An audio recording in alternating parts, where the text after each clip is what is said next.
यावेळेला प्रियांनो आपण शास्त्र भागाकडे जाऊया आणि नवीन करारामधून प्रियांनो यावेळेला आपण शास्त्र भाग काढूया. तिमोथेचे दुसरे पत्र आणि दुसरा अध्याय. तिमोथेचे दुसरे पत्र त्याचा दुसरा अध्याय.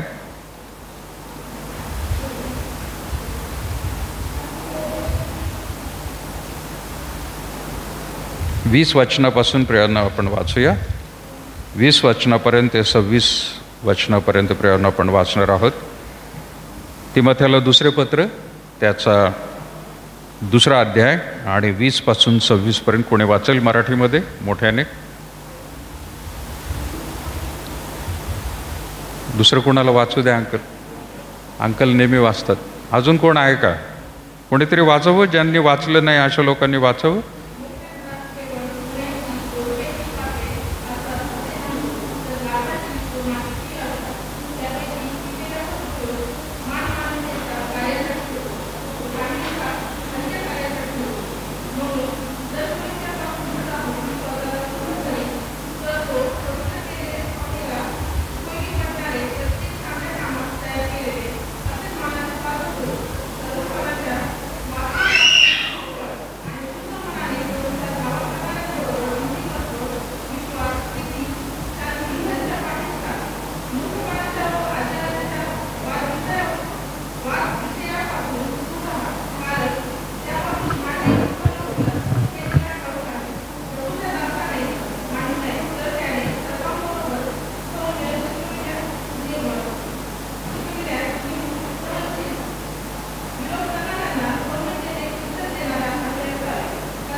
परमेश्वर वाचली वचने आशीर्वादित करू. आपण प्रार्थना करूया. प्रभू, आम्ही पुन्हा एकदा विशेष तुझे आभार मानत आहोत आजच्या वेळेसाठी. प्रभू, तुझी कृपा दया दिली आणि प्रभू आज खरोखर VPSच्या द्वारे प्रभू लहान मुलामुलींच्या द्वारे प्रभू परमेश्वर तुझं गौरव प्रभू तू करून घेतलेला आहे. आम्ही आभार मानत आहोत या सर्व लहान मुलामुलींसाठी आणि त्यांना प्रभू परमेश्वर या VBSला पाठवणाऱ्या प्रभू त्यांच्या आईवडिलांसाठी देखील आम्ही तुझे आभार मानतो. त्याच रीतीने प्रभू वेगवेगळ्या रीतीने ज्या प्रियजनांनी या VBSच्या कार्यक्रमासाठी आर्थिक आणि प्रभू परमेश्वर आपल्या उपस्थितीद्वारे आणि त्याच रीतीने प्रभू लागणाऱ्या गोष्टींचा पुरवठा आपल्या प्रभू परमेश्वर भंडारातून त्यांनी केलेला आहे, अशा सर्वांसाठी तुझी कृपा दया पुन्हा एकदा आम्ही मागत आहोत. त्यांच्या जीवनासाठी सेवेसाठी देखील आम्ही तुझे आभार मानतो. ये प्रभू, इथून पुढचा वेळ आम्ही तुझ्या पवित्र हातात देत आहोत. वचनातून देखील पाहण्यास आम्हाला तू सहाय्य कर, मार्गदर्शक हो. ये प्रभू, तुझ्या प्रभू आत्म्याच्या गोष्टी समजण्यास आम्हाला सहाय्य कर. मनुष्याचं शहाणपण नाही तर आत्म्याचं मार्गदर्शन प्रत्येकाला लाभू दे. धन्य तारणारा प्रभू श्री ख्रिस्त त्याच्या प्रियाने गोड नावात मागते म्हणून तो एक बाप. आज प्रियानो, आज कोणता दिवस आहे? हा VBSचा दिवस आहे नाही का? सगळ्यांना माहिती आहे VBSचा दिवस आहे आज. पण अजून एक दिवस आहे. हा काय दिवस आहे? पेंटिकॉस्ट. पेंटिकॉस्ट काय आहे? पेंटिकॉस्ट काय आहे? आता मी एक प्रश्न विचारणार आहे आणि त्या प्रश्नाचं उत्तर मला जे पाहिजे आहे ते जर मिळालं तर हे पाकिट मी त्याला देणार आहे, बरं का? फक्त याच्यामध्ये अट हीच आहे, 1, 2, 3 पाळक आहेत. त्या पाळकांनी आणि मला वाटतं SNBCच्या विद्यार्थ्यांनी उत्तर देऊ नये. थोडे पाळक साहेब पण आहेत, त्यांनी पण देऊ नये. मला जे अपेक्षित आहे ते उत्तर जर मला मिळालं तर हे पाकिट मी त्याला देणार आहे. सो फक्त ह्या 3-4 पाळक लोकांनी आणि त्यांच्या कुटुंबियांनी देऊ नये. पेंटिकॉस्ट काय आहे मला कोणी उत्तर दिलं तर हे पाकिट त्याला मिळणार आहे. कोण सांगेल? हात वर करा. उत्तर देऊ नका, हात वर करा. उत्तर द्यायचं असेल हात वर करा. पेंटिकॉस्ट दिवस काय आहे? येस सिस्टर, मकवान सिस्टर, माईक घ्या जरा प्लीज. माईकवाले माईक घ्या ना. माईक फिरवा जरा लवकर. मला अपेक्षित असलेलं उत्तर पाहिजे. जर ते मिळालं तर हे पाकिट त्याला देणार आहे मी. मकवान सिस्टर यावेळेला उत्तर देणार आहेत.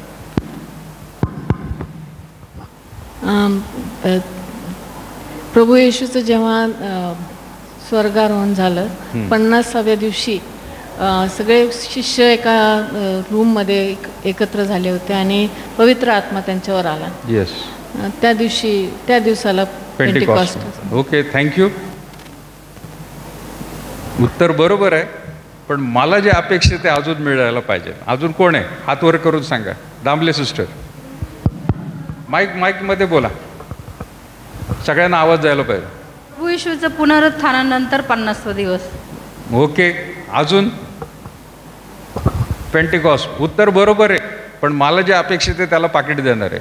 मला पाहिजेलं आहे पेंटिकॉस्टच्या दिवशी काय झालं. ओके, वाघमारे अंकल, थांबा थांबा थांबा, माईकमध्ये बोला.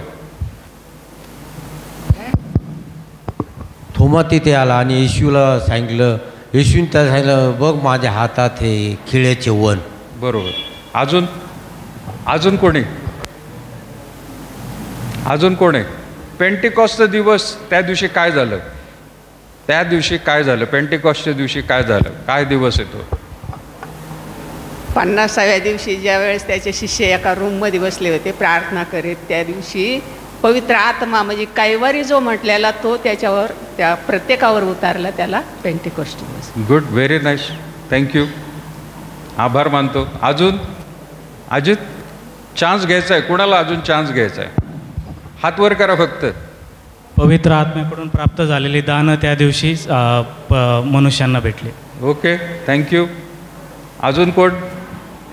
पुढचे थोडाच वेळ, आता मी जास्त वेळ घेणार नाही, प्रश्नमंजुषा चालली नाही, पण पेंटिकॉस्टच्या दिवशी एक काहीतरी विशेष घडलेलं आहे आणि त्या दिवशी काय प्रियानो झालेलं आहे? पेंटिकॉस्टच्या दिवशी काय झालं आहे? सिस्टर, गेला चान्स. No double chance. अजून कोण? नाही कोणाला चान्स? हां, माईकमध्ये सांग ना. भाषा, अन्य भाषा आहे, पण पेंटिकॉस्टच्या दिवशी अजून एक गोष्ट घडलेली आहे, ती फार महत्त्वाची गोष्ट आहे प्रियानो. लास्ट चान्स कोण आहे का? हात वर करा. लास्ट चान्स, हात वर करा. पाडळ आंटींना माईक द्या. आलेला आहे त्या ठिकाणी. पवित्र आत्मा उतरून आलेला आहे, चांगली गोष्ट आहे, थँक्यू.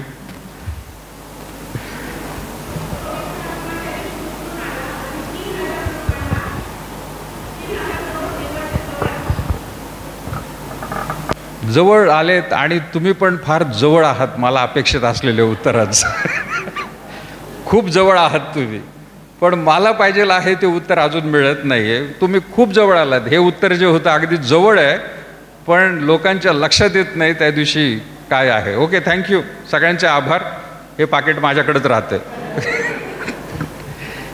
त्या पाकिटावर मी उत्तर लिहिलेलं आहे. ज्याला कोणाला ते पाकिट मिळालं असतं त्याच्यावर मी उत्तर लिहून ठेवलेलं आहे, पण ते मिळालं असतं उत्तर मराठीमध्ये, मी इंग्लिशमध्ये लिहून ठेवलं आहे, पण जर मिळालं असतं तर प्रियानं मी त्याला दिलं असतं. त्या पाकिटातले पैसे आहेत, मग रिकामं पाकिट नाही आहे बरं का ते. ओके, देवाची स्तुती असो. आज VBSचा कार्यक्रम झालेला आहे प्रियानो, आणि त्याच रीतीने पेंटिकॉस्टचा दिवससुद्धा आहे. पेंटिकॉस्ट आणि पेंटिकॉस्टल दोन शब्द वेगळे आहेत. पेंटिकॉस्ट म्हणजे 50वा दिवस. येशू ख्रिस्ताचं पुनरुत्थान झाल्यानंतर प्रियानो 50वा दिवस त्याला आपण म्हणत आहोत पेंटिकॉस्ट.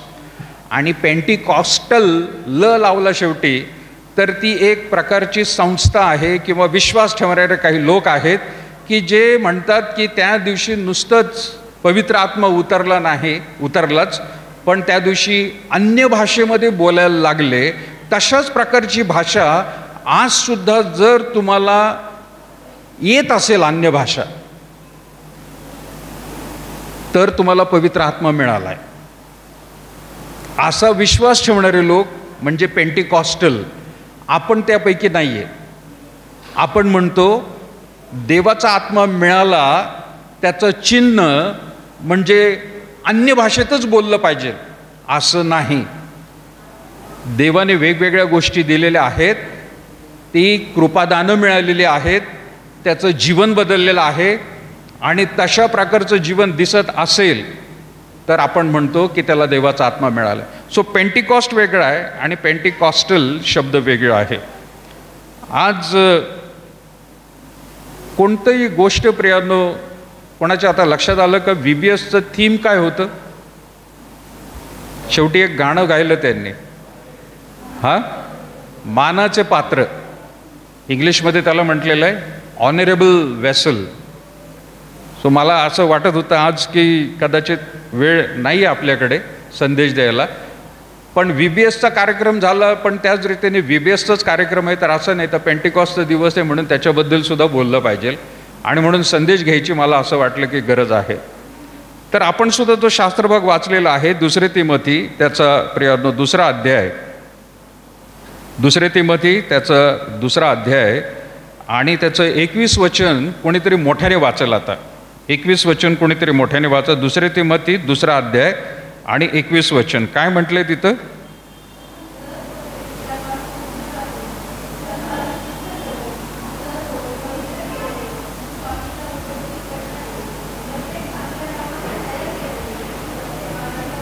Okay, thank you. इथं म्हटलेलं आहे तो पवित्र केलेले, म्हणजे तो म्हणत आहे की दूर राहून स्वतःला शुद्ध करेन तर तो पवित्र केलेले, स्वामीला उपयोगी पडणारे, प्रत्येक चांगल्या कामास तयार केलेले असे मानाचे पात्र होईल. आहे नाही म्हणत आहे, होईल. पण त्याच्यासाठी होईल होण्यासाठी आपण म्हणतो म्हणजे भविष्यामध्ये तो सांगत आहे काही अटी आणि नियम हे जर लागू केले तरच तो स्वामीला म्हणजे काय आपल्या प्रभूला एक मानाचे पात्र म्हणून त्या ठिकाणी तो होऊ शकतो. पण अटी आणि काय त्याने नियम आणि अटी काय म्हटलंय? जर कोणी त्यापासून म्हणजे काय, वरती जर 20 वचनापासून वाचलं तर त्या ठिकाणी तो म्हणत आहे की त्यांच्यापैकी कित्येकांचा उपयोग मानमनेच्या कार्यासाठी होतो व काहींचा होत नाही. पण आता त्या ठिकाणी अनितीपासून 19 वचनामध्ये लिहिलेलं आहे, जो कोणी स्वतःला अनिती वाईट गोष्टींपासून दूर राखेल, स्वच्छ ठेवेल, त्याचा देव मानाचं पात्र म्हणून त्याचा उपयोग करणार आहे. सो आजच्या दिवशी प्रियांनो VBSचाच दिवस नाही आहे. मगाशी सिस्टरांनी सांगितलं, मला जो शब्द पाहिजे होता तो अगदी जवळ होता. 3000 लोक जमा झाले त्या दिवशी. पवित्र आत्मा उतरला. पवित्र आत्मा उतरल्यानंतर ते सगळे माडीवर बसले होते. जवळपास 120 लोक. पॉलिटिकल भाषेमध्ये सांगायचं तर क्रोनॉलॉजी समज लीजिए भाई. क्रोनॉलॉजी क्या है की येशू ख्रिस्ताला वधस्तंभावर मारलं, 40 दिवस तो दर्शन देत राहिला, 40व्या दिवशी तो स्वर्गामध्ये गेला आणि त्याने सांगितलं की देणगी, देवापाची जी देणगी आहे त्याच्याकडे त्याची वाट पहा. आणि म्हणून हे सगळे 120 लोक ज्यांनी प्रभू येशू ख्रिस्ताला ढगामध्ये जाताना पाहिलं, ते सगळे लोक माडीवरती राहून प्रियांनो 10 दिवस प्रार्थनेमध्ये राहिले. आणि 10 दिवसानंतर म्हणजे 40व्या दिवसानंतर येशू ख्रिस्त वर गेला. पुढचे 10 दिवस म्हणजे 50वा दिवस, 10 दिवसापर्यंत ते माडीवरती प्रार्थना करत राहिले. ती माडी म्हणजे काय होती? खाली बाजारपेठ होतं प्रियांनो, रस्ता होता आणि ते माडीवरती राहत होते. आणि अचानक रीतीने 50व्या दिवशी त्या ठिकाणी 2रा अध्याय आपण वाचतो प्रेषितांच्या कृत्यांमध्ये, सुसाट्याचा वारा त्या ठिकाणी आला आणि प्रियांनो देवाचा आत्मा अग्नीच्या रूपाने प्रत्येकाच्या डोक्यावरती, ते सगळे लोक जे बसले होते 120 लोकांवरती अग्नीच्या जिभा दिसल्या. पेंटिकॉस्टल लोक त्याच्यावर कधीच बोलणार नाहीत. ते म्हणतात अन्य भाषा यायला पाहिजे म्हणजे देवाचा आत्मा मिळाला आहे. अरे पण त्या दिवशी अग्नीच्या जिभा पण आल्या, असं का नाही म्हणत की देवाचा आत्मा त्याच वेळेला म्हणू आम्ही की अग्नीच्या दिवा दिसल्यात? ते नाही म्हणणार. ते म्हणतात नाही अन्य भाषा यायला पाहिजे. पण मग त्या दिवशी अग्नीच्या जिभा दिसल्या आणि अचानक रीतीने गालिलमधले राहणारे हे लोक, येरुशलेममध्ये इस्रायलमधले राहणारे लोक, ज्यांना प्रियांनो अरेमिक भाषा येत होती, ज्यांना प्रियांनो त्या ठिकाणी ग्रीक भाषा येत होती, हिब्रू भाषा येत होती, 3 प्रकारच्या भाषा त्यांना येत होत्या, पण त्या भाषांना सोडून दुसऱ्या राष्ट्रातल्या भाषांमध्ये ते बोलायला लागले. आणि काय बोलायला लागले? तर तर देवाचं सामर्थ्य ते सांगायला लागले. देवाचं सामर्थ्य काय आहे? 50 दिवसापूर्वी गोष्ट घडलेली. येशू ख्रिस्त मरण पावला, तिसऱ्या दिवशी परत एकदा उठला. हे सुवार्ता कार्य वेगवेगळ्या भाषेमध्ये ते लोक बोलायला लागले. ते आहेत गालिली, ते प्रियानो वेगवेगळ्या भाषेत बोलायला लागले. SNBच्या क्लासमध्ये शेवटच्या दिवशी मी त्यांना ह्याबद्दल परत एकदा सांगितलं. दुसरे पण जॉईन झाले होते, ऑनलाईन मी घेतलं ते, आणि त्यांना पण ते मी सांगत होतो की अशा रीतीने का देवाने वापर केला. कारण तिथं लिहिलेलं आहे, आकाशाखाली म्हणजे पृथ्वीवरती जिथे कुठे इस्रायल लोक पांगले होते, पसरले होते, राहत होते, तिथली प्रियांनो सगळी भाषा बोलणारे यहुदी लोक यरुशलेममध्ये वलांडण सण साजरा करण्यासाठी प्रियांनो आले होते. जसं आपल्याकडे काही लोक ख्रिसमसला म्हणा किंवा बाकीचे लोक हिंदू धर्मासाठी प्रियांनो ज्यावेळेला ते दिवाळीसाठी त्यांचं शहर सोडतात, मुंबई पुणा शहर सोडतात आणि आपल्या आपल्या गावी येतात. इस्रायल लोक सगळीकडे पांगले होते. रोमन राज्य ज्या ज्या ठिकाणी आहे तिकडे सगळे पांगले होते, व्यवसाय निमित्ताने किंवा अजून कुठल्या शिक्षणात. आणि तिथं राहून तिथले नागरिक सुद्धा ते झाले होते. त्यांची मायबोली आता बदलली होती. पण सण आला की ते सगळेचे सगळे सगळ्या राष्ट्रातले लोक, यहुदी लोक त्या ठिकाणी इस्रायलमध्ये यायचे वलांडण सण साजरा करायला. आणि वलांडण सणाच्या अगदी त्याच वेळेला प्रियांनो येशू ख्रिस्ताला वधस्तंभावर मारण्यात आलं होतं आणि सगळ्यांनी ते पाहिलं होतं. आता हे सगळे यहुदी लोक सण झाल्यानंतर परत एकदा आपापल्या राष्ट्रामध्ये जाणार होते आणि देवाने या त्यांच्या कार्याचा उपयोग करून घेतला. आणि म्हणून त्या दिवशी 120 लोक जे माडीवर बसले होते, समोर बाजारपेठ चालली होती, वेगवेगळे लोक त्या ठिकाणी फिरत होते. अचानक रीतीने देवाचा आत्मा उतरला आणि प्रियानो ते भाषेमध्ये बोलायला लागले आणि सगळे लोक एकदम थक्क झाले. अरे हे काय आहे? आणि काही यहुदी लोक म्हणाले, अरे हे सगळे राहणारे ते गालिलीच आहेत ना. प्रेषितांचे कृत्य 2रा अध्याय जर तुम्ही वाचलं, त्याला मी थोडक्यात तुम्हाला सांगत आहे. आणि त्यांना आश्चर्य वाटलं की हे सगळे गालिलचे राहणारे लोक आहेत, पण मी माझी जन्मभूमीची भाषा कशी काय ऐकतोय? त्यांना समजेना. देवाचा आत्मा आला. म्हणजे जर त्यावेळेला एखादा यहुदी माणूस जर भारतामध्ये येऊन राहिलेला असेल, चायनामध्ये जर एखादा राहिला असेल आणि हे लोक ज्या वेळेला परत एकदा वलांडण सण साजरा करण्यासाठी त्या ठिकाणी गेले, तर यहुदी माणूस जो भारतामध्ये राहणारा आहे तो बघायला लागला आणि म्हणायला लागला, मी ह्या माणसाच्या मुखातून हिंदी भाषेमध्ये ऐकतोय की देवाने काय मोठं सामर्थ्य केलं. काही दिवसापूर्वी त्याने आपला एकुलता एक पुत्र मानवाच्या रूपाने पाठवला. तो मानवाच्या पापांसाठी वधस्तंभावर मारला गेला. 3ऱ्या दिवशी तो पुन्हा एकदा उठला आणि स्वर्गामध्ये गेलाय आणि आता परत एकदा तो लवकर येणार आहे. ही सुवार्ता भारतातल्या हिंदी बोलणाऱ्या यहुदी माणसाने ऐकली. चायनामधला यहुदी माणूस होता, तो म्हणाला मी चायनीज भाषेमध्ये ऐकतोय. दुसरा म्हणतो मी आफ्रिकी भाषेमधला ऐकतोय. तिसरा म्हणतोय मी रशियन भाषेमध्ये ऐकतोय. इंग्लंडमधला कदाचित म्हणत असेल की त्यावेळेला मी इंग्लिश भाषेमध्ये ऐकतोय. नव्हती त्यावेळेला ती भाषा. पण अन्य भाषा वेगवेगळ्या रीतीने सगळे लोक बोलायला लागले. आणि मग आपल्याला घटना माहिती प्रियांनो, बऱ्याच लोकांना ती सुवार्ता समजली. कारण आता त्यांना सांगण्यासाठी प्रियांनो देवाने हे सांगितलं होतं. कारण हे सगळे लोक आता आपापल्या राष्ट्रामध्ये जाणार होते आणि त्यांच्याबरोबर ही जी सुवार्ता आहे की जी आत्ताच यरुशलेममध्ये घडली होती, ते आपापल्या देशामध्ये जाऊन प्रियांनो सगळ्यांना सांगणार होते. म्हणजे आपोआपच सुवार्ता प्रसार त्या ठिकाणी झाला. या कार्यासाठी देवबापाने अन्य भाषा दिलेली आहे प्रियांनो. वेगवेगळ्या भाषेमध्ये आपल्याला भाषा येत नाही, पण ती दुसऱ्याला समजावी, सुवार्ता कळावी म्हणून परमेश्वराने त्याला त्या भाषेचं दान दिलं आणि प्रियांनो तो बोलायला लागला. पेंटिकॉस्टल लोक ते म्हणतात नाही, अन्य भाषेत बोलला म्हणजे एक कुठली तरी भाषा आहे ती, आणि ती स्वर्गातली भाषा आहे आणि स्वर्गातल्या भाषेमध्येच आपल्याला देवाशी बोललं पाहिजे. पेंटिकॉस्टल लोक म्हणतात बरं का, स्वर्गात एक भाषा आहे आणि त्या भाषेमध्येच प्रार्थना करायला पाहिजे म्हणजे ती देवाला समजते.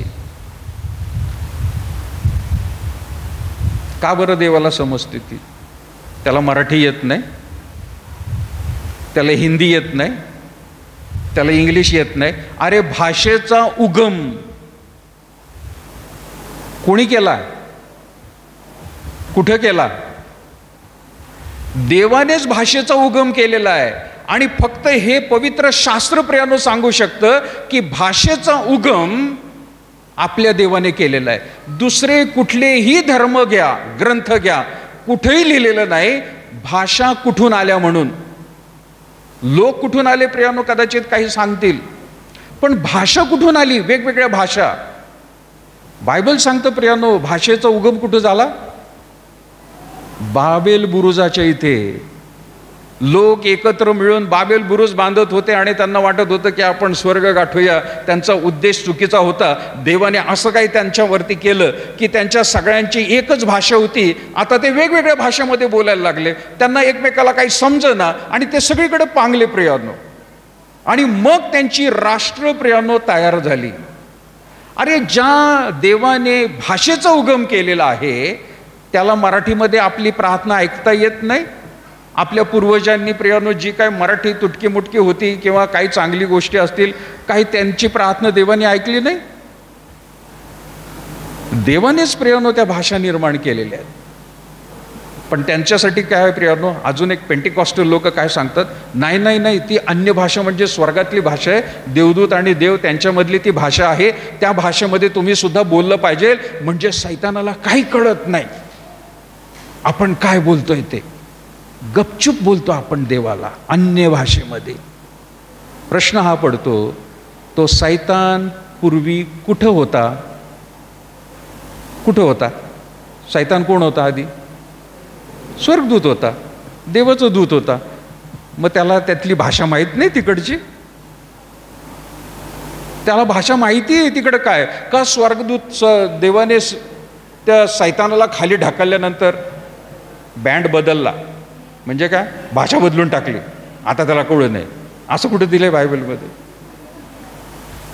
त्याने बँड बदलला नाही, त्याने काय भाषा बदलली नाही प्रियांनो. भाषा काय तिथं नाहीच आहे मुळात.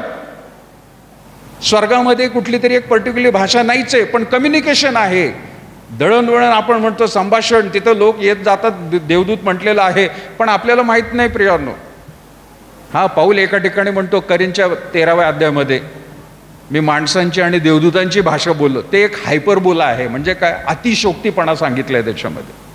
पण स्वर्गामध्ये कुठली अशा प्रकारची एक भाषा नाही आहे आणि त्या भाषेमध्ये आपल्याला बोलायला सांगितलं. पेंटिकॉस्टल लोक याच्यावर जोर देतात, आपण त्यांना साफ नाही म्हणतो, खोटे शिक्षक आहेत, असं कधी झालेलं नाही. पण त्या दिवशी काही लोकांना ती भाषा समजली, समजल्यानंतर त्यांनी ती ऐकली. पण दुसरे काही लोक होते त्या बाजारपेठामध्ये येत जात असताना त्यांनी बघितलं की अरे काही लोकांनी चेष्टा केली आणि ते म्हणाले हे मस्त झालेले आहेत. कशाने?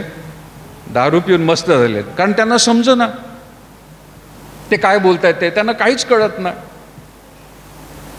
एकत्र सगळेजण भाषा बोलत आहेत. आता एखादा कानडी माणूस आला, तेलुगू माणूस आला, मल्याळम माणूस आला, तमिळ आला आणि तो जर आपल्यामध्ये बोलायला लागला किंवा दोन जण जर त्या ठिकाणी गप्पा मारायला लागले तर आपल्याला काय वाटेल माहिती आहे का?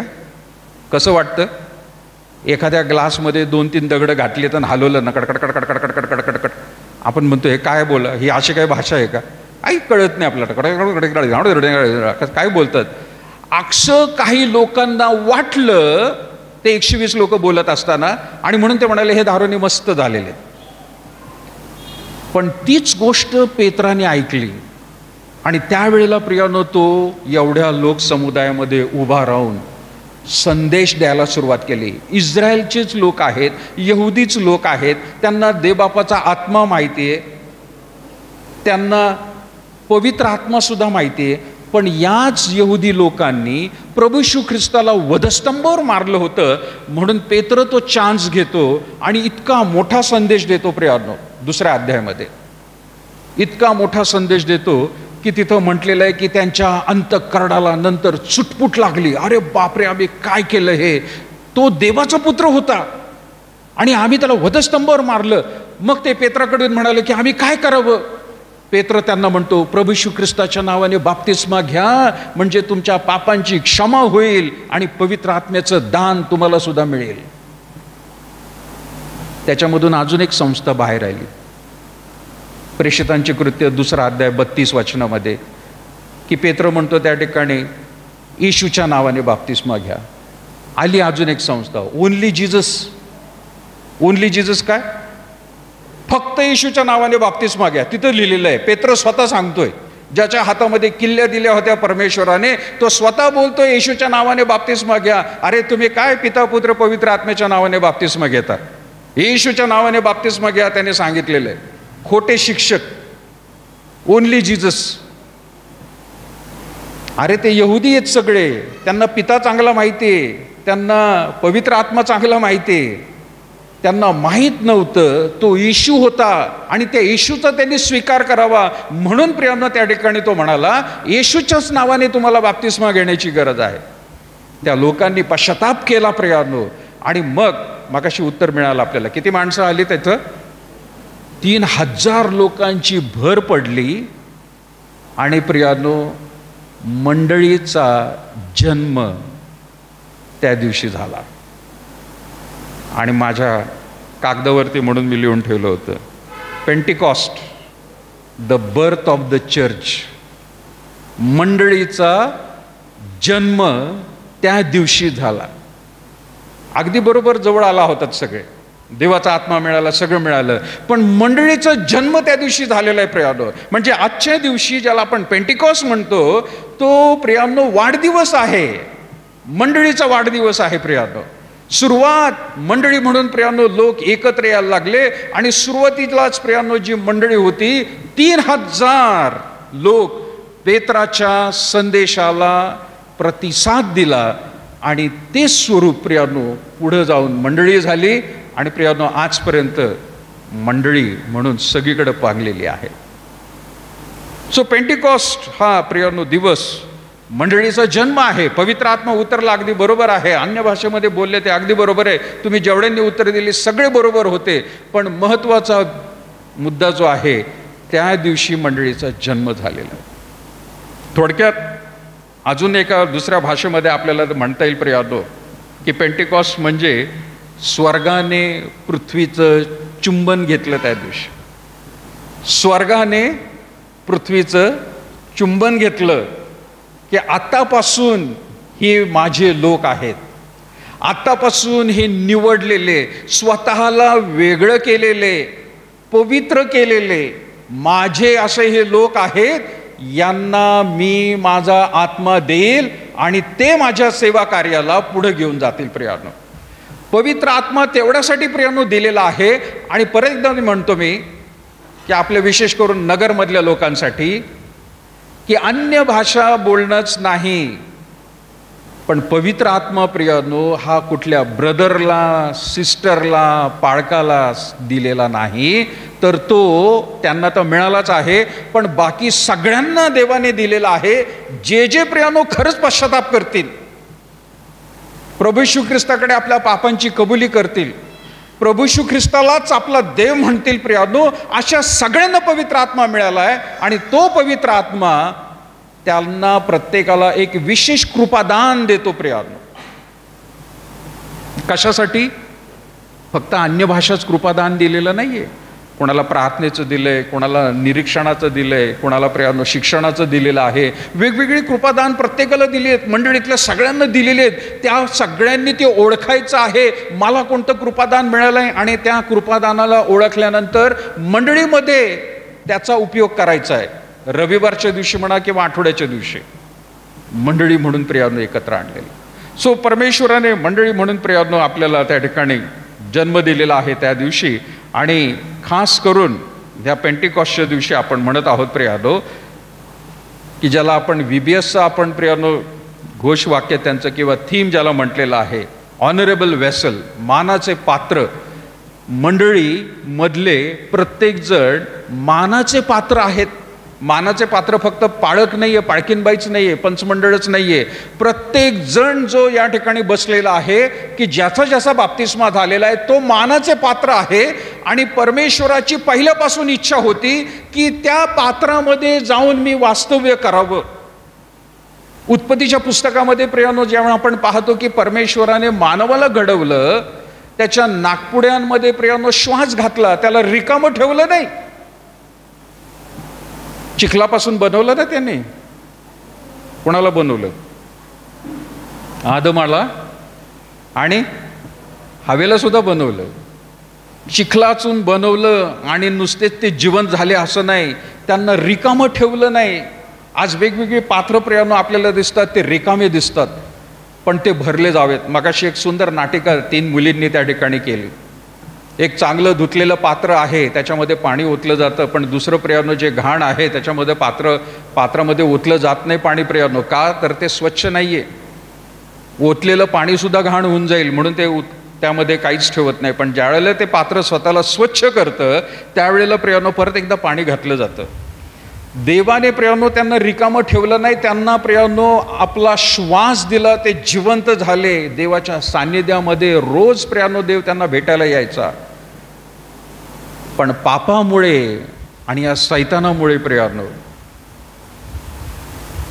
नुसतंच ते पात्र प्रियांनो फुटलं नाही, ते फुटलंच नाही प्रियांनो, पण त्याला प्रियांनो डाग बसले किंवा त्याला तडा गेला आणि देवाचा आत्मा प्रियांनो तिथून निघून गेला.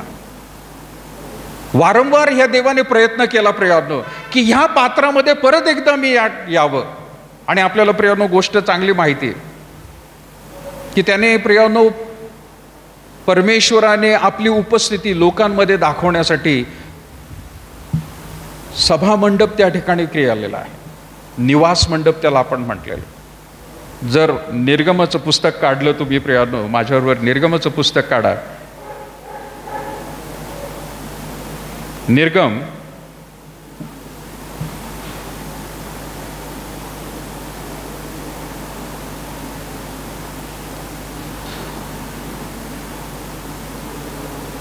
25वा अध्याय आणि 8वं वचन काय म्हणतं बघा. निर्गम 25वा अध्याय 8वं वचन.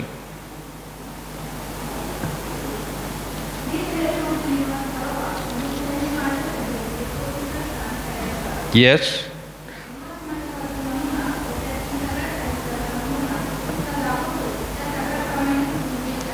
येस, निर्गम 25 अध्याय 8 वचनामध्ये म्हटलेलं आहे प्रियांनो, मी त्यांच्यामध्ये निवास करावा म्हणून त्यांनी माझ्यासाठी एक पवित्र स्थान करावे.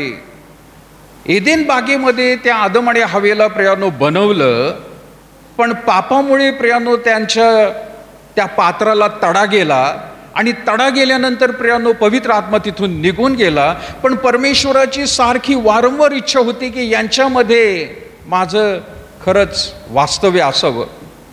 आणि म्हणून ज्यावेळेला प्रियांनो आता त्यांना मिस्र देशातून बाहेर काढलं, त्यावेळेला प्रियांनो त्यांचं एक मोठं राष्ट्र करावं आणि त्या राष्ट्र झाल्यानंतर त्या लोकांमध्ये माझी कायमची वस्ती व्हावी असं त्याला खूप वाटत होतं. म्हणून तो प्रियांनो त्या ठिकाणी मोशेला म्हटलेला आहे की मी त्यांच्यामध्ये निवास करावा म्हणून त्यांनी माझ्यासाठी एक पवित्र स्थान करावे.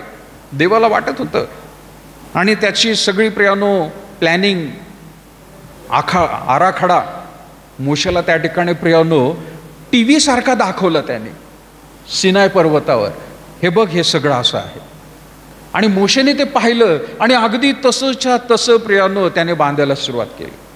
निवास मंडप त्या ठिकाणी झाला. पण कालांतराने प्रियांनो आपल्याला माहिती की हाच निवास मंडप ज्यावेळेला प्रियांनो ते इस्रायल राष्ट्रामध्ये येऊन स्थायिक झाले, दाविदाचा पुत्र शलोमोन याने भव्य मोठं प्रियांनो यरुशलेम मधलं मंदिर त्याने बांधलं. कशासाठी? त्यांच्यामध्ये निवास करावा म्हणून.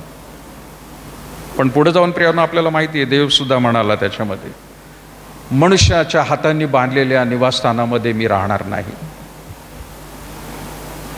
कारण त्याच्यामध्ये प्रियांनो त्याला खूप मोठं दुसरं प्रियांनो कार्य करायचं होतं. आणि ते कार्य म्हणजे काय? नुसतं प्रियांनो त्या हाताने बांधलेल्या मंदिरामध्येच नाही, तर मनुष्यामध्ये परत एकदा यायचं होतं प्रियांनो. आणि म्हणून प्रियांनो आपल्याला माहिती आहे इमॅन्युएल शब्द काय आहे? आम्हामध्ये देव. विचार करा, फुटकं पात्र आहे प्रियांनो, तडा गेलेला आहे, पवित्र आत्मा तिथून निघून गेलेला आहे, पण तरी देखील त्या देवाची तळमळ सारखी होती की मनुष्यांमध्ये मला येऊन राहायचं आहे. निवास मंडप झालं, मोठं मंदिर झालं, पण तरी देखील देव म्हणाला, नाही, मला त्या हातांनी बांधलेल्या मंदिरामध्ये राहायचं नाही, मला त्यांच्यामध्ये येऊन राहायचं आहे, आम्हामध्ये देव. आणि म्हणून परमेश्वराने प्रियांनो आपला एकुलता एक पुत्र जगामध्ये पाठवला, मानवाचं रूप धारण करून येशू ख्रिस्ताला पाठवलं. आणि त्याने प्रियांनो शिष्यांना देखील सगळ्यांना सांगितलं की मी चाललोय, पण पवित्र आत्मा तुम्हामध्ये येणार आहे, तो तुमच्यामध्ये वस्ती करणार आहे. म्हणजे खुद्द देव परत एकदा प्रियांनो प्रयत्न करत आहे की त्या मनुष्यामध्ये जसं एदेन बागेमध्ये असताना मी वास करत होतो, मला तीच सहभागिता परत एकदा पाहिजे आहे. आणि म्हणून प्रियांनो त्याने पवित्र आत्मा निवडलेल्या लोकांना, शुद्ध केलेले, कुठल्याही पापामध्ये न अडकलेले त्या लोकांमध्ये, त्या पात्रांमध्ये येण्याचा परत एकदा प्रियांनो त्याने प्रयत्न सुरू केला. आणि म्हणून प्रियांनो ते सगळी पात्र, मौल्यवान पात्र ज्या ठिकाणी एकत्र येतात त्याला मंडळी म्हटलेलं आहे प्रियांनो. चोजन वेसल, निवडलेले मानाचे पात्र आहात तुम्ही प्रियांनो, साधे सुधे नाहीये. देवाने निवडून घेतलेलं आहे प्रियांनो. आणि म्हणून पाऊल ज्या वेळेला प्रियांनो तिमोथेला पत्र लिहितो, फार सुंदर रीतीने म्हटलेलं आहे. 2 तिमोथी 2 अध्याय आणि प्रियांनो तो मोठ्यात 20 वचन काय म्हणत आहे बघा. 2 तिमोथी 2 अध्याय 20 वचन, मोठ्या घरात केवळ सोन्याची व रुप्याची पात्र असतात असे नाही, तर लाकडाची व मातीची असतात. त्यापैकी कित्येकांचा उपयोग मान्यतेच्या कार्यासाठी होतो व काहींचा हलक्या कार्यासाठी होतो. मोठ्या घराचं उदाहरण त्याने घेतलेलं आहे. श्रीमंत माणसाच्या घरामध्ये सोन्याची सुद्धा पात्र असतील, चांदीची असतील. आपल्या घरात आहेत का? आपण वापरतो का सोन्याचं पात्र? नाही वापरत. चांदीचं कदाचित असू शकतं नाही का, लहान मुलांना कधी कधी जन्म झाल्यानंतर कोणी तरी आणून देतं, चांदीची वाटी, चांदीचा ग्लास, चांदीचा चमचा. सोन्याचं पण असू शकतं, पण ती रोजच्या वापरासाठी नाही आहेत. पण श्रीमंत माणसं प्रियांनो रोजच्या वापरासाठी ही पात्र वापरतात, रोज वापरण्यासाठी. पण तो म्हणतो त्याच्याबरोबरच हलकी पात्र सुद्धा आहेत, लाकडाची आहेत, मातीची आहेत, त्यांच्या योग्यतेप्रमाणे वापरली जातात प्रियांनो. पण परमेश्वराने तुम्हाला आणि मला लाकडाची आणि मातीची पात्र बनवलेली नाहीये, त्याने प्रियांनो शुद्ध सोन्यासारखी बनवलेली आहेत प्रियांनो. कारण पवित्र आत्मा त्याच्यामध्ये टाकलेला आहे. स्वतःचा आत्मा ज्या पात्रामध्ये टाकलेला आहे ते पात्र प्रियांनो साधं सुधं नकोय. देवाला अपेक्षित आहे की ते पात्र फार सुंदर असावं, शुद्ध असावं, पवित्र असावं. त्याला म्हटलेले प्रियांनो ऑनरेबल वेसल. देवाला प्रियांनो उपलब्धता पाहिजे आहे, पण उपलब्धतेबरोबर खास करून सोन्याचं आणि चांदीचं बघत नाही. तो म्हणतो कोणतं पात्र माझ्यासाठी पवित्र शुद्ध केलेलं आहे ते मला पाहिजे. तो आपलं रूप सौंदर्याकडे जात नाही, तो शिक्षणाकडे जात नाही, तो उंचीकडे जात नाही, तो रंगाकडे जात नाही प्रियांनो. तो पाहतो अंतःकरण कोणाचं आज शुद्ध आहे, पवित्र आहे, ज्याच्यामध्ये माझा पवित्र आत्म्याचा वास आहे, वास्तव्य ज्याचा आहे, त्याच्या जीवनाचा उपयोग परमेश्वर प्रियांनो करून घेत असतो. एक गोष्ट प्रियांनो मी पूर्वी ऐकली होती की एका श्रीमंत माणसाच्या घरामध्ये भरपूर चांगली सोन्याची पात्र होती, वेगवेगळी पात्र होती, सोन्याची, चांदीची आणि मौल्यवान वस्तूंची म्हणजे धातूंची पण होती. आणि एका नोकराकडून एक पात्र त्या ठिकाणी प्रियांनो स्वच्छ करताना खाली पडतं आणि पडल्या पडल्या त्याचे तुकडे होतात. तुकडे झाल्यानंतर प्रियांनो तो श्रीमंत माणूस कदाचित त्याने ते पात्र घेतले असते आणि फेकून दिले असते, माझ्याकडे भरपूर पात्र आहेत अजून, फुटलं तर फुटलं जाऊ दे. पण त्याने तसं केलं नाही. त्या माणसाने, श्रीमंत माणसाने, त्याने त्या पात्राचे सगळे तुकडे त्या ठिकाणी गोळा केले आणि त्याचा जो कारागीर आहे त्याच्या हातामध्ये दिले आणि त्या कारागिराला सांगितलं की हे सुंदर पात्र परत एकदा मला करून दे, तू जोडून दे, त्यातला एकही भाग सुटू देऊ नकोस. कारागिराने प्रियानो ते सगळं काही सुंदर रीतीने घेतलं, पण त्याने पाहिलं की आता याला फार चांगल्या रीतीने भक्कम बसवण्यासाठी मला साध्या सुध्या द्रव्याचा वापर नाही, तर कुठल्या तरी चांगल्या धातूचा वापर करावा लागेल की जेणेकरून ते पक्क बसेल. आणि त्या कारागिराने सुंदर रीतीने प्रत्येक जे त्या ठिकाणी त्या पात्राचे तुकडे होते गोळा करून त्याला असं काही चिटकवलं. तिथं म्हटलेलं आहे प्रियानो की त्याने चिटकवत असताना सोन्यासारखं मुलामा किंवा सोन्याचाच मुलामा लावला आणि प्रियानो ते फुटकं पात्र पूर्ण रीतीने बनवलं आणि त्या श्रीमंत माणसाकडे आणलं. श्रीमंत माणूस इतका खुश झाला, तो असं नाही म्हणाला की याच्यामध्ये तर तडा दिसतोय, पण उलट तो काय म्हणाला माहिती आहे का, याच्या ज्या तडा गेल्या होत्या ना त्या उलट आता जास्त प्रमुख रीतीने चमकायला लागलेल्या आहेत. आणि म्हणतो की हेच मला पाहिजे होतं की जिथं जिथं तडा गेला होता ते विशेष दिसलं पाहिजे की हे फुटलं होतं, पण आज सुंदर रीतीने माझ्या समोर आहे. आज प्रियानो तुमचं आणि माझं जीवन पापामुळे प्रियानो तडे गेलं होतं, फुटलेलं होतं, पण परमेश्वराने येशू ख्रिस्ताच्या हातामध्ये सगळं काही दिलं आणि येशू ख्रिस्ताने पवित्र आत्म्याच्या योगाने प्रियानो ते सगळं काही असं चिटकून टाकलेलं आहे की तो पवित्र आत्मा प्रियानो आता जास्त रीतीने चमकायला लागलेला आहे. आमेन. किती सुंदर प्रियानो, किती सुंदर. मानाचे पात्र म्हणून प्रियानो आता त्यांनी बनवलेलं आहे. वाटलं असतं तर देवाने ते फेकून दिलं असतं प्रियानो सगळं, पण प्रियानो ते तुटकी पात्र सुद्धा त्याने गोळा केली आणि त्याच्यामध्ये प्रियानो विशेष करून देवाचा आत्मा भरलेला आहे. पौल सांगतो you are filled and sealed by the Holy Spirit. देवाच्या आत्म्याने भरलेला आहात आणि परिपूर्ण झालेला आहात. इतका सुंदर देव आहे प्रियानो.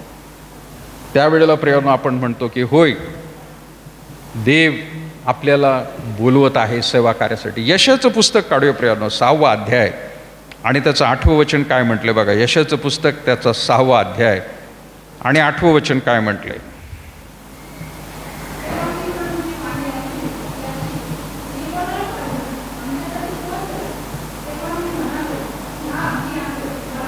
येस प्रियानो, त्याच्या 6व्या वचनामध्ये म्हटलेलं आहे, मग एक सराफतूत वेदीवरील इंगळ चिमटीने हाती घेऊन मजकडे उडत आला. कधी आला माहिती प्रियानो? मी पटकन तुम्हाला पहिल्या वचनापासून 5 वचनापर्यंत वाचून दाखवतो, लक्ष द्या. यशाचं पुस्तक 6वा अध्याय 1 वचन. उजिया राजा मरण पावला त्या वर्षी प्रभू उच्चस्थळी असलेलं उच्च सिंहासनावर बसलेलं मी पाहिले. त्याच्या झग्याच्या सोग्यांनी मंदिर व्यापून गेले होते. त्याच्या भोवताली सराफीम उभे होते, त्या प्रत्येकाला 6 पंख होते. दोहोंनी तो आपले तोंड झाकी, दोहोंनी ते आपले पाय झाकी व दोहोंनी ते उडे. ते आळीपाळीने उच्च स्वराने म्हणत, पवित्र पवित्र पवित्र सेनाधीश परमेश्वर, अखिल पृथ्वीची समृद्धी त्याचे वैभव होय. घोषणा करणाऱ्यांच्या या वाणीने उंबरठे हल्ले व मंदिर ध्रुवाने भरले. तेव्हा मी म्हणालो, हाय हाय, माझे आता वाईट झाले, कारण मी अशुद्ध ओठांचा मनुष्य आहे आणि मी अशुद्ध ओठांच्या लोकात राहतो आणि सेनाधीश परमेश्वर राजाधिराज यास मी आपल्या डोळ्यांनी पाहिले. स्वतःला प्रियानो यशा म्हणत आहे की मी वाईट, माझी आता त्या ठिकाणी वाईट दुर्दशा होणार, कारण मी अशुद्ध ओठांचा व्यक्ती आहे. पण तेवढ्यात 6व्या वचनात म्हटले की मग एक सराफदूत वेदीवर इंगळ चिमटेने हाती घेऊन मजकडे उडत उडत आला. तो माझ्या ओठास लावून त्याने म्हटले, पहा, याचा स्पर्श तुझ्या ओठात झाला म्हणून तुझा दोष दूर झाला आहे, तुझ्या पापांचे प्रायश्चित्त झाले आहे. तेव्हा मी प्रभूची वाणी ऐकली, ती अशी, मी कोणाला पाठवू, माझ्यासाठी कोण जाईल? तेव्हा मी म्हणालो, हा मी आहे, मला पाठव. यशा स्वतःला प्रियानो शूद्र समजायला लागला, अशुद्ध समजायला लागला. पण तेवढ्यात सराफदूत आला आणि एक इंगळ त्याच्या ओठाला लावला आणि त्याला सांगितलं, तू शुद्ध झालेला आहे, तू स्वतःला अशुद्ध म्हणू नकोस. आणि त्याला पवित्र केलेलं आहे प्रियानो. आज त्याच रीतीने आपण पूर्वी प्रियानो ख्रिस्ताला ओळखण्याआधी आपण अशुद्ध होतो, पण ज्या वेळेला देवाचा आत्मा येतो आपल्याला शुद्ध करतो. आपण ज्या वेळेला बाप्तिस्मा घेतो त्यावेळेला प्रियानो आपल्याला तो शुद्ध करतो, पवित्र करतो. आणि त्यानंतर यशा नुसता शांत बसला नाही, तो म्हणत आहे की तेव्हा मी प्रभूची वाणी ऐकली की मी कोणाला पाठवू. आणि मग यशाला समजलं, अरे मी तर आता शुद्ध झालेलो आहे. आणि म्हणून त्याने हात लगेच वर केला असेल आणि म्हटलं असेल, हा मी आहे, मला पाठव. आज मंडळीतून प्रियांनो, चर्च कुठलंही असो, ते भूषणनगरचंच नाही, कुठलंही जगातलं चर्च असो, देवाने त्या लोकांना शुद्ध पवित्र करून बाप्तिस्मा देऊन तयार केलेलं आहे की ते लोक जातील आणि देवबापाचं वचन सांगतील. प्रिय, मानाचे पात्र आहात, मानाचे पात्र आहात. आपण साधे सुधे नाहीये प्रियानो, पवित्र केलेले लोक आहात. जगामध्ये प्रियानो आपल्याला पाठवलेलं आहे, कारण त्या देवाचं गौरव आपल्याला करायचं आहे. पवित्र आत्म्याने प्रियानो तुम्हाला आणि मला भरलेलं आहे, यासाठी की परमेश्वर म्हणत आहे, तुमच्यामध्ये मी काय दिलेलं आहे पात्रामध्ये, ते जाऊन इतरांना वाटा. आपण काय केलं माहिती आहे का? मानाचे पात्र आहोत, देव आमच्यामध्ये आहे, पवित्र आहे, आत्मा मिळालेला आहे, कृपादान मिळालेलं आहे. त्या पात्राला झाकण लावून बंद करून बसले आपण. मी नाही देणार कोणाला. टाईट सील बंद करून टाकले, मी नाही देणार, उघडणारच नाही मी कोणासाठी. मंडळीमध्ये जाईल, पात्र म्हणून बसेल, मला सगळ्यांनी बघावं, मला छान छान म्हणावं, मी माझ्या घरी येईल. मानाचे पात्र आहे का हे? शोभेचं पात्र आहे ते. नुसतंच येऊन बसतंय आणि घरी जाते, काही करत नाही मंडळीमध्ये. त्याला मानाचं पात्र नाही म्हटलेलं. स्फूर्तीने पाळक साहेबांनी, भक्ती चालवणाऱ्यांनी माझं नाव घ्यावं, मगच मी पुढे जाईल, मगच मी प्रार्थना करेल, मगच मी त्या ठिकाणी साक्ष देईल. माझं नाव घ्यावं असं नाहीये प्रियानो. त्याला मानाचं पात्र नाही म्हटलेलं आहे, ते शोभेचं पात्र आहे. फक्त शोभा. काही वेळेला दिसतं नाही का घरांमध्ये, काही लोकांच्या घरामध्ये मी पाहिलं प्रियानो, शोकेसमध्ये फार सुंदर भांडी ठेवलेली आहेत. दिसताना प्रियानो अगदी फार सुंदर वाटली, पण ज्या वेळेला ते सर्व करायला देतात आणि आपण उचलतो, ते इतकं हलकं असतं, मग कळतं अरे ते काचेचं नाही, प्लॅस्टिकचं आहे. दिसताना ते वाटलं काचेचं आहे, पण हातात घेतल्यानंतर कळलं अरे हे तर प्लॅस्टिक आहे. दिसायला वाटतं प्रियानो काचेचं आहे, चांगलं सुंदर आहे, पण हातात घेताच प्लॅस्टिक आहे.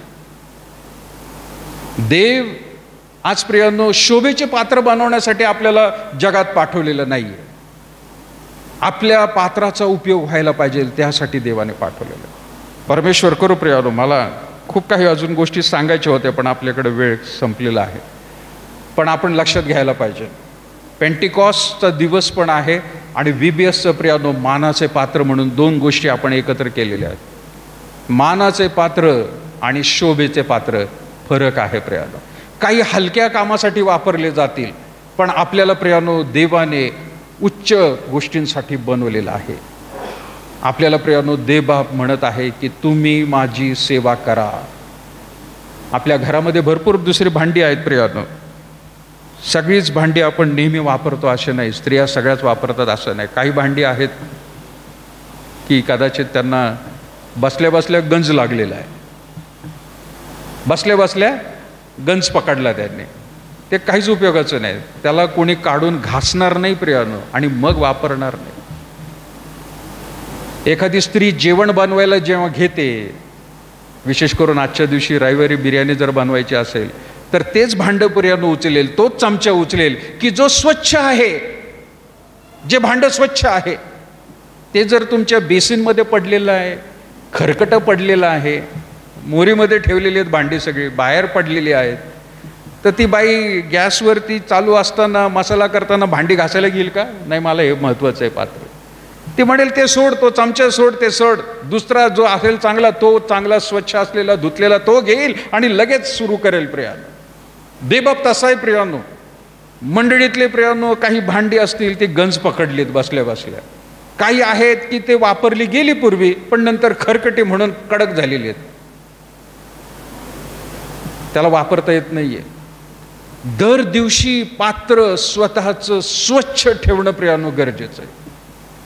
आज या लहान मुलांना VBSद्वारे आपण त्यांना शिकवत आहोत देवबापाचे तुम्ही मानाचे पात्र आहात। आजपासून स्वतःला स्वच्छ ठेवा, देव तुमचा उपयोग करून घेणार आहे। आणि म्हणून प्रियांनो, आपल्या लहान मुलामुलींनी सुद्धा बघितलं पाहिजे, मंडळीमध्ये माझे आई वडील खरंच मानाच्या पात्रासारखे उपयोगात येत आहेत का? ते जर उपयोगात येत आहेत तर मला सुद्धा तसंच करायचं आहे। जर आपले आई वडील प्रियांनो ते बघत असतील लहान मुलं की माझे आई वडील जसं जाऊन बसतात, उठतात आणि येतात, मला पण उद्या मोठं झाल्यावर चर्चमध्ये जायचंय, बसायचंय, उठून घरी यायचं, तोच कित्ता प्रियांनो पुढे चालू आहे। प्रार्थना करा प्रियांनो देवाकडे की आपण मानाचे पात्र व्हावे। मंडळीमध्ये कोणी बोलो नाही तर न बोलो, प्रभूने आपल्याला बोलवलेलं आहे, तो आपल्याला सहाय्य करणार आहे। आपल्या मानाखाली घालू, डोळे बंद करू आणि काही वेळ प्रियांनो देवाला आपण प्रार्थना करू, प्रभू माझं स्वतःचं जीवन मी तुझ्या पवित्र हातामध्ये देत आहे, मला धू प्रभू, मला स्वच्छ कर, मला पवित्र कर, तुझा पवित्र आत्मा पुन्हा एकदा माझ्यामध्ये घाल आणि तुझ्या सेवा कार्यासाठी प्रभू मला तू उपयोगात आण। मलाच नाही तर प्रभू माझ्या जीवनसाथी जो आहे त्याला सुद्धा प्रभू तू सहाय्य कर, माझ्या मुला मुलींना सुद्धा प्रभू तू सहाय्य कर, घरातील आम्ही प्रत्येक जण आम्ही तुझ्या सेवा कार्यासाठी खरोखर आम्ही उपयोगात यावं। यहोशू जसं म्हणतो, मी आणि माझे घराणं आम्ही परमेश्वराची सेवा करणार। होय प्रभू, आज हीच प्रार्थना आम्ही सर्वजण करत आहोत। मंडळीतील प्रभू भक्तीमध्ये आलेल्या सर्व प्रियजनांवर बापा विशेष तुझा पवित्र आत्म्याचा वर्षाव कर। कुठलेही दोष, खरकट, वाईट गोष्टी, कडकपणा झाला आहे तर प्रभू तो धुवून टाकण्यास, तुझ्याकडे पश्चातापी हृदय घेऊन येण्यास त्यांना तू सहाय्य कर। कोणालाही प्रभू परमेश्वर तू फेकून देऊन देणार, तू कोणालाही प्रभू वाईट टाकणार नाहीस, तर प्रत्येकाला तुझ्या सेवा कार्यासाठी तू उपयोगात आणशील। पुन्हा एकदा प्रभू नव्याने तुझा प्रभू परमेश्वर आत्मा त्यांच्यामध्ये घाल आणि प्रभू येत्या दिवसात सेवा कार्यासाठी उपयोगात आण। ये प्रभू आम्ही पुन्हा एकदा सर्व लहान मुलामुलींसाठी, तरुण तरुणींसाठी, आईवडिलांसाठी, आजी आजोबांसाठी तुझे आभार मानतो, त्यांच्यावर तुझी विशेष कृपा दया दे। धन्य तारणारा प्रभू येशू ख्रिस्ताच्या प्रियने गोड नावात मागते म्हणून तो एकदा आपण उभे राहूया, प्रभूने शिकवलेली प्रार्थना म्हणूया प्रियांनो। त्यानंतर प्रियांनो काही वेळ थोडा आपल्याला मुलांना बक्षीस देण्यासाठी जाणार आहे।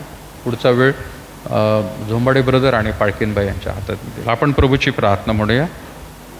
हे आमच्या स्वर्गातील बापा, तुझे नाम पवित्र म्हटले जाओ, तुझे राज्य जसे स्वर्गात तसे पृथ्वीवर, तुझ्या इच्छेप्रमाणे आमची रोजची भाकर जमा असते आणि जसे आमच्या ऋण्यासरून सोडले तसे तू आमचे ऋणे आम्हास सोड आणि आम्हास परीक्षेत नकोस तर आम्हास वाटापासून सोड, कारण की राज्य, सामर्थ्य आणि गौरव ही सर्व काळ तुझेच आहेत। आपल्या परमेश्वराचं प्रेम, प्रभू येशू ख्रिस्ताची कृपा आणि पवित्र आत्म्याची सहभागिता आता आणि इथून पुढे सदैव तुम्हा सर्व लहान थोर प्रियजनांबरोबर मानाचे पात्र होण्यास तुम्हाला सहाय्य करो। आमेन।